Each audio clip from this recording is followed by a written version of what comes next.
अस्सलामु अलैकुम। एक मरतबा हज़रत इमाम आज़म इमाम अबू हनीफ़ा रहमतुल्लाह अलैह सबक पढ़ा रहे थे कि बुरक़े में मलबूस एक औरत आई। उसने एक सेब और एक छुरी इमाम साहब रहमतुल्लाह अलैह को दे दी।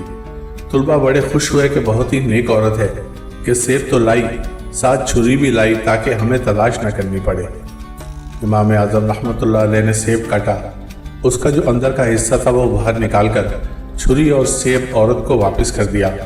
अब शागिर्द इमाम साहब को हदीसें सुना रहे हैं कि हज़रत हदीस में तो आता है कि हदिया कबूल कर लेना चाहिए, तो आपने तो हदीस के ख़िलाफ़ अमल किया है।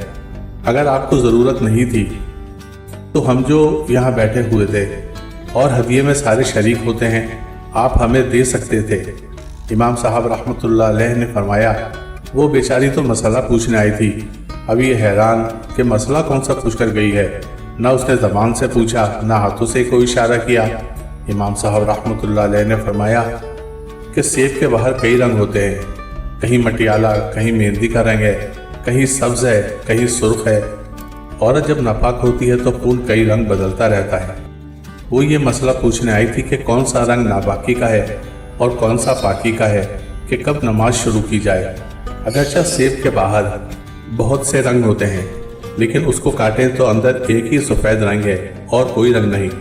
तो मैंने काट कर वो सफ़ेद हिस्सा बाहर की तरफ करके उसको दे दिया कि सफ़ाए सफ़ेद के सारे रंग नापाकी के हैं।